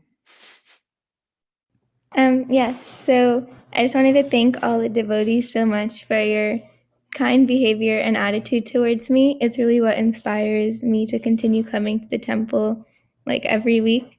I also would like to sincerely request all the devotees to please pray for me so I'm able to stay fixed on this path of devotional service with both faith and conviction, and always make Srila Prabhupada, His Grace Vaisesika Prabhu, Her Grace Narakala Mataji, and all the other devotees very proud.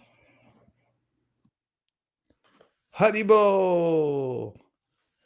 Vanchakalpa Trubhyascha Kripasindubhya Evacha Patitam Pavanebhyo Vaishnavebhyo Namo Namaha. Gaur Premanande Haribo. Deva Vrata might have just dropped up, but he had his hand up. And I was going to do that as the last thing. Did we lose you, Deva Vrata? Okay. Gone. So now we're going to have our Guru Puja and a few announcements.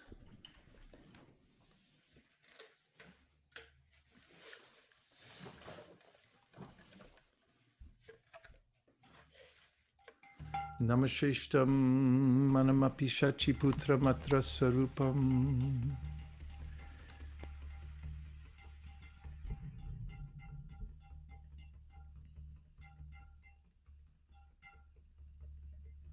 Namasheshtam manamapi shachiputra matra sarupam Shirupam tasyagrajam uruparim maturim gushtavatim Radha Kundam Girivaramoho Radhika Madhavasham Rapto Yasha Pratitikupaya Shri Gurum Tam Natosmi. Hey Guru Gyanada Dinabandho. Huh? One more, please. Hey Guru Gyanada Dinabandho. Can you change the slide, please? Marge, I think it's on the correct slide. It is? Yeah. Oh, okay. Maybe my screen froze. Yeah, something happened over here. Sorry.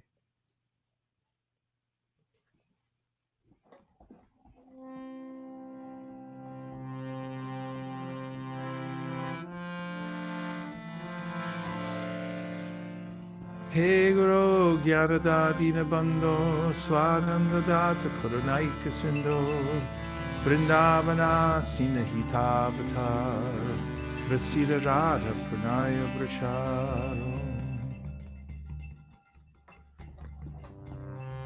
Hey Guru Gyanada Dinabandho. Did it change? The slide changed. There's something wrong with my screen. Sorry.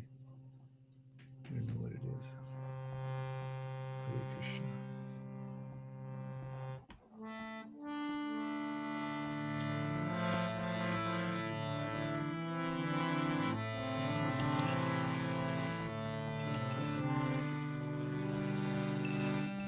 You go ahead. Continue on, because I can't see the screen anymore. Please continue.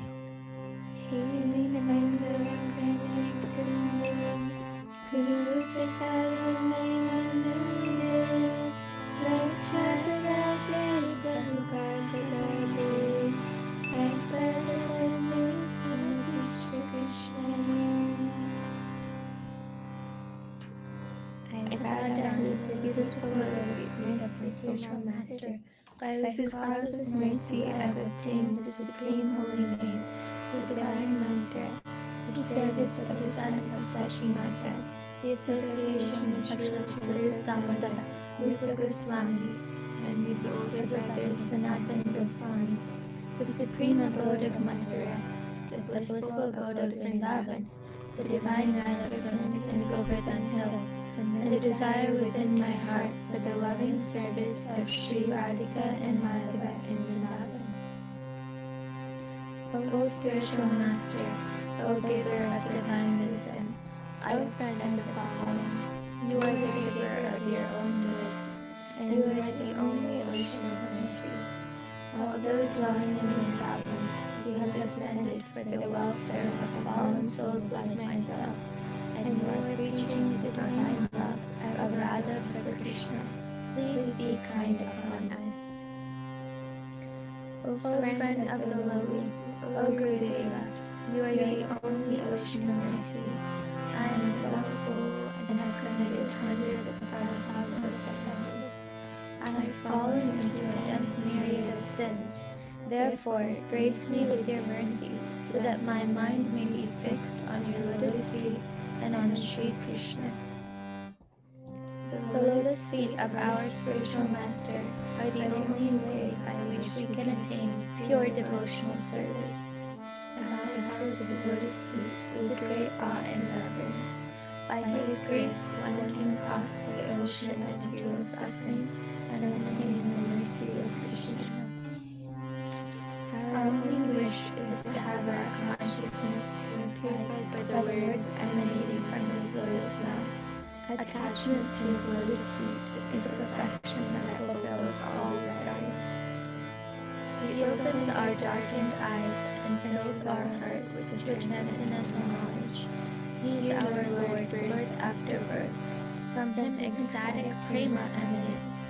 By him ignorance is destroyed. The Vedic scriptures sing of his character.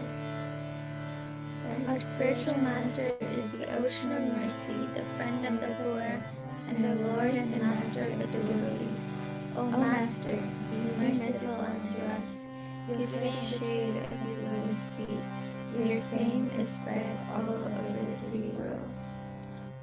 Shri Guru Charana Padma Kevalava Kati Sadma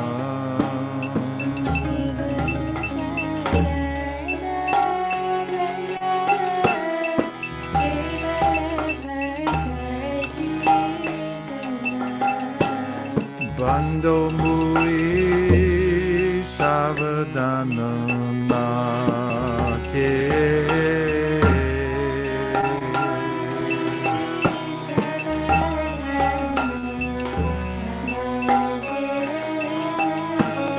Jahara Prashade Bhai Bhavato Vihiya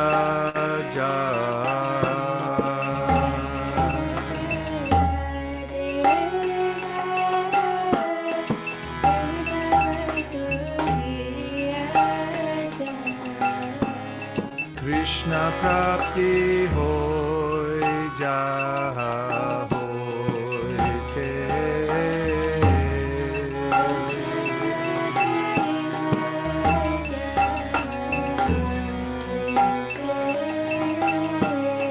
Guru Mukha Padma Bhakya Chite Teko Viya Aikya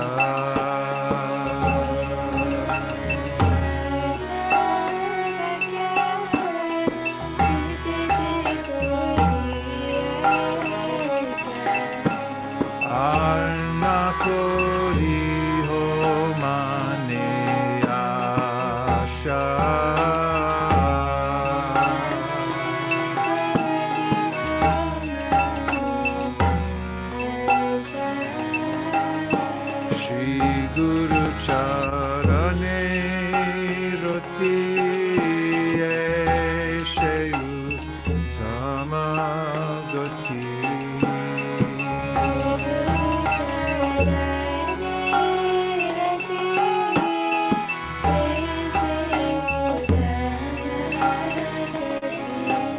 Jai Prasade Pure Sarva Asha.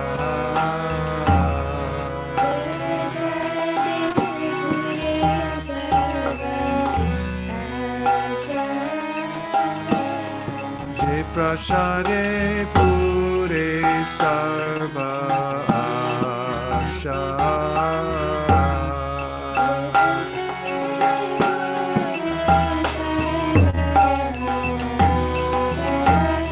Chakudan Diloje Janme Janme Prabhushe.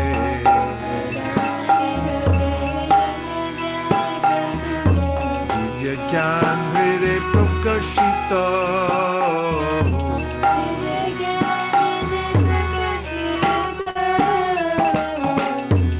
Prema Bhakti Jaha Hoite Avidya Vinasa Jate.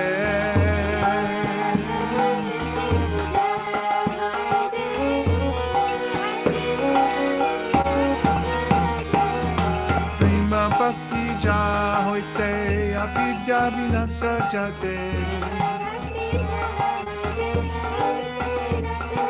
Vedic Chahara Charita.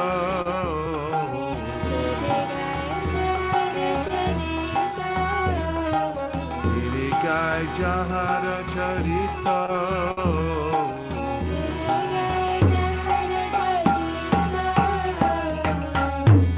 Shri Guru Karuna Sindhu Adama Janara Bandhu.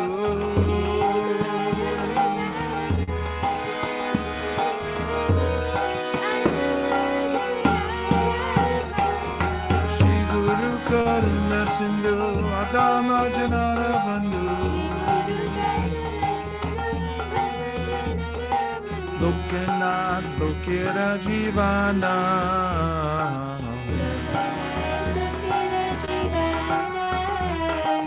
Lokanath Lokera Jivana.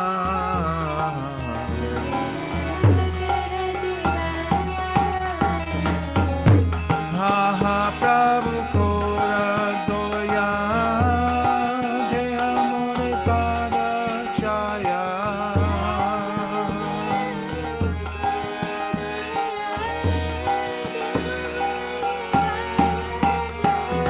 Ha ha Prabhu Kora Doya Deha More Pada Chaya.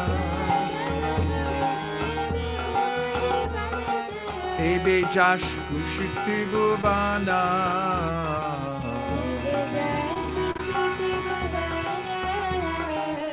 Ebe Jash Kushiti Bhuvana.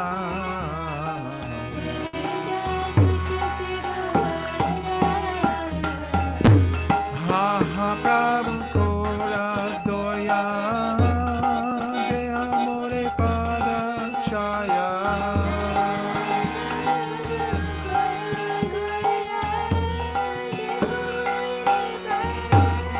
Jaya Prabhupada, Prabhupada, Prabhupada, Jaya Prabhupada.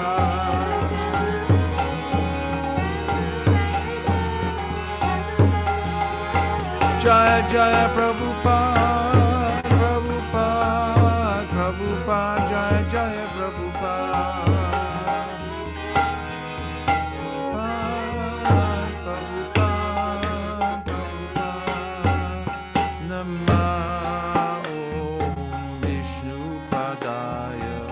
Krishna Prishtaya Bhutale Srimate Bhakti Vedanta Swami Niti Namine.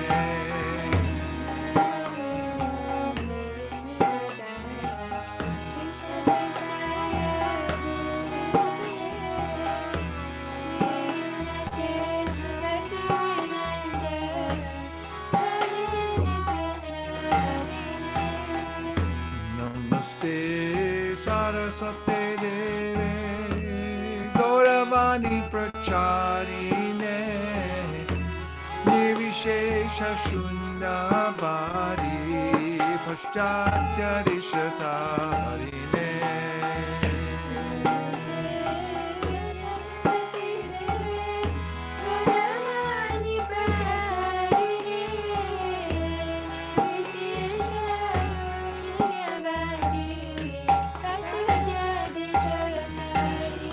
Jaya Shri Krishna Chaitanya Prabhu Nityananda Shri Advaita Gadadhar Shivasadi Gaur Bhakta Vrinda.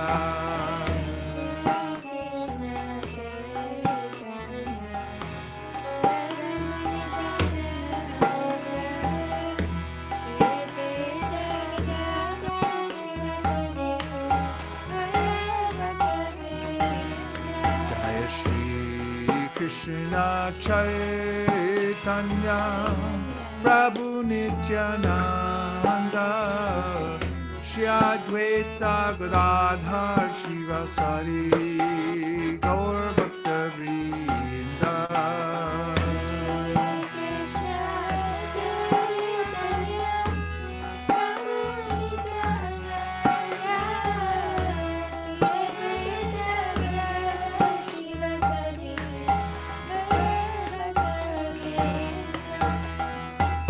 Hare Krishna, Krishna Krishna, Hare Hare, Hare Rama, Rama Rama, Hare Hare.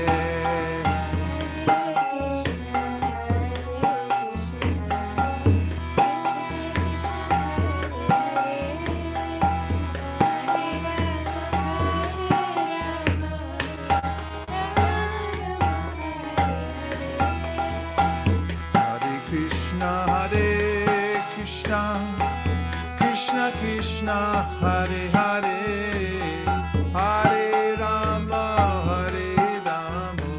Rama Rama, Hare Hare.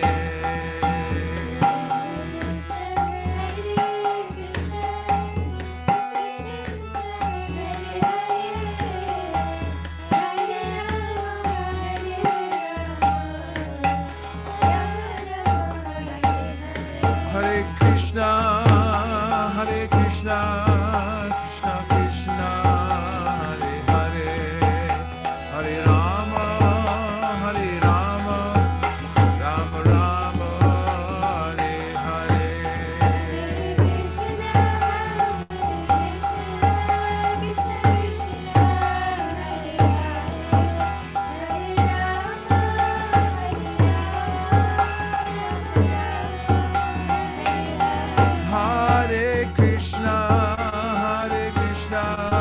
Krishna Krishna, Hare Hare, Hare Rama, Rama Rama, Hare Hare.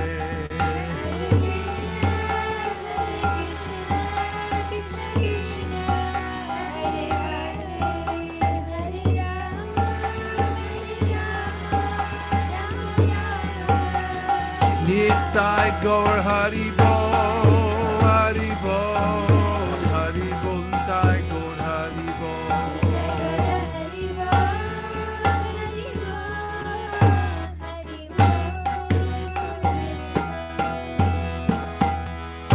Shri Harinam Sankirtan Ki, Shri Harinam Mahamantra Ki, Shri Harinam Prabhu Ki, Gaur Premanande, Nitai Gaura Hari Bol, Hari Bol, Hari Bol, Nitai Gaur Hari Bol.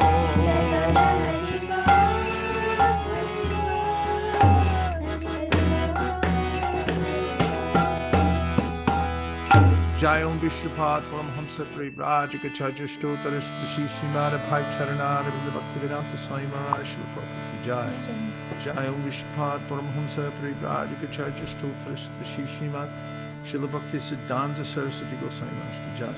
Ananta Koti Vaishnavini Ki Jai. Namacharya Shri Haridas Thakur Ki Jai. Prem Gaho Shri Krishna Chaitanya Prabhu Nityananda Sri Advaita Gadadhara Shivasari Gaura Bhakta Vrinda Ki Jai. Shri Shri Radha Krishna Gokupinath Shamakunda Radhakunda Giri Govardhan Ki Jai. Shri Vrindavan Dham Ki Jai. Shri Mayapur Navadip Ki Jai. Tulsi Devi Bhakti Devi Ki Jai. Jamuna Devi Ganga Devi Ki Jai. Samveda Bhakta Vrinda Ki Jai. All glories to some devotees. All glories to some devotees. All glories to some devotees. Violence.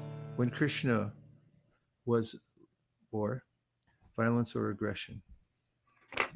When Krishna was fighting with the Kaliya snake by dancing on his heads, Kaliya bit on the leg. At that time, Garuda became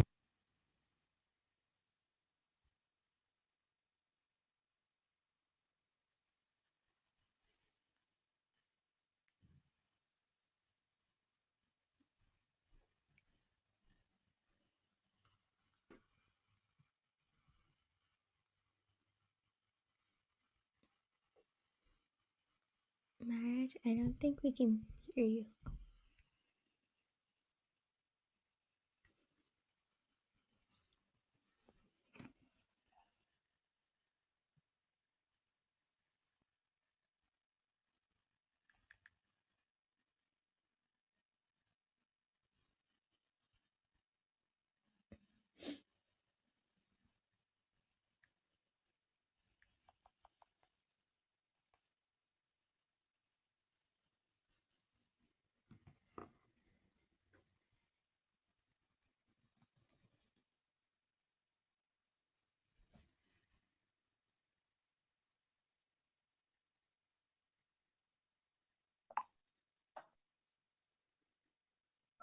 Malini Mataji, do you want to go ahead with announcements? Yeah, Maharaj actually dropped off here.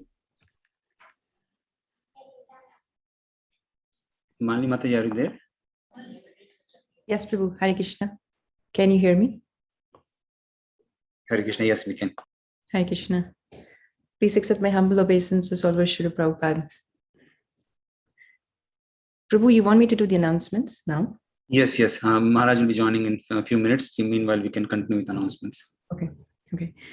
So we are continuing with our Ram Navami monthly Sankirtan festival. We don't have an official book called this Sankirtan MSF, but we have a goal to read the entire Ramayana by Ram Navami. And Gandharvika Mataji has been scheduling calls and devotees are reading Ramayana, very nectarian. And along with that, we have an unofficial goal of distributing at least 15 Srimad Bhagavatam sets by Ram Navami. I know we only have 3 weekends, out of which we already passed one, so we only have 2 more left. So requesting everyone to try your best to distribute at least one Srimad Bhagavatam set. And also, we are still ratifying the goal for our ISV portion for the Go to Goloka campaign 2021. And we will announce soon whenever His Grace Vaisesika Prabhu will be back. And today, we also have devotees going to North, which is Chico. They're doing a traveling Sankirtan. Kautukarna Prabhu, Krishna Prabhu, and Pranav Prabhu are on their way. They're going for 2-day Sankirtan. They will be traveling today for some time, and then they'll distribute all day today, all night today, maybe even, and then all day tomorrow morning, and then they'll come back tomorrow evening. So requesting devotees to pray for them, and so that they are safe. At the same time, they will be distributing many, many books to all the people who they meet on their way. Thank you so much. Those are the announcements for today from Sankirtan. Anybody else would like to add? Okay. Hare Krishna. Thank you, Prabhu. Hare Krishna, thank you, Mataji. Thanks for the announcements. I'll continue with the Bhakti community announcements.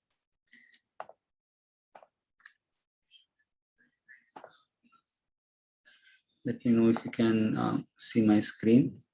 So Bhakti community, as you know, is a community focused on introducing Krishna consciousness to newcomers. So whenever you go out and meet a newcomer and give them books, please also introduce Bhakti communities to them. And the programs have been well received at Bhakti community. I wanted to share some of the reflections shared by some of our Bhakti community leaders. So Kautukarna Prabhu was kind enough to follow up with those newcomers who are joining, and one of them, T, wrote back, I really enjoyed all the great quotes from Gita. Today's discussion was great as always. My favorite quote was, Krishna told Arjuna that a true wise person knows that he's not his body. Also, that the talk about DNA and memory was interesting. It is great to be part of a well-educated and spirit-conscious community. So thank you, Caitanya Prabhu, for sharing this. As well as the next one, where Jay from Santa Cruz shared. I like the part where he which means Vaisesika Maharaj, was talking about the 3 keys: keeping an open mind, asking good questions, and selfless service. So it was well received, that one as well. So thank you, Caitanya Prabhu and Krishna Prabhu, for very kindly following up with them, making sure answering their questions and encouraging them to make progress. So in addition to that, I'm very happy to share this new program. What do you want to achieve? Do you want to achieve joy, peace, love, purity, knowledge, power? If you want to achieve any of these, do you want to develop the superpower to reach the goal? If so, yes, we are launching a program, Success Sadhana, on April 23rd. So beginning April 23rd, it's an 8-week program where every week we will be discussing each of these goals and what practices you can build in so that you can achieve this state. So we'll be embarking on sharing the daily spiritual practices which are required to attain these states for anyone who practices that. So we have a very ambitious goal. We want to start this program built in such a way that many people can benefit, and we are praying to Krishna so that it reaches 100,000 people. That's our very ambitious goal. And as you can imagine, we have to fully surrender and depend on Krishna as well as all your prayers, so that all the practices that we have, the sadhana that we do, we can take it to 100,000 people and make them achieve these states. These goals are then that they have these goals, help them achieve these goals. So praying, please do pray that the Bhakti community team, with the help of all the devotees, volunteers who are working on it, are able to share this daily practices, daily spiritual sadhana to 100,000 people to achieve this. We'll be having more information. Details are being worked upon. So sign-up sheets, etc., would be launched next week. So you'll get more information there, as well as volunteer opportunities and even sponsorship. All those details will be coming up in following weeks. And we plan to launch this program on April 23rd for 8 weeks. So those are on the on the Bhakti community side. I would then want this spiritual circle team to come and provide updates on the spiritual circle. So I think, Anshu, are you there on the call? Hare Krishna. Yes, I'm here. Just a second. Go ahead. Hare Krishna. Okay. Hare Krishna, everyone. We're excited to report that we had our first spiritual youth circle program last Sunday, and we thank you all for your blessings for when we announced it on Gaur Purnima. Just some what the report looks like is we had 16 people that signed up, including 7 people from university and 9 high schoolers, and the total attendance we had for newcomers was 5 people. And overall, the feedback we received was that it was very casual, informative, and interactive. And people told us that it didn't really feel like a class, but more so a conversation where we could all learn together.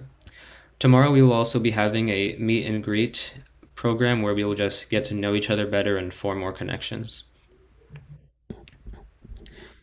We'd also like to report that we set goals in the beginning of the month, and we're working well towards those goals, and we'll be reporting them at the end of the month. And in addition, we will also have our own version of the Success Sadhana program for the youth circle, so that our youth can also develop spiritual habits and have a spiritual routine as well. Thanks, Anshu. So those were the updates from both Bhakti community as well as the spiritual circle. And thank you so much for all your prayers and support, which is helping us make progress in this journey. Those are the announcements from Bhakti community. Gandharva Mataji.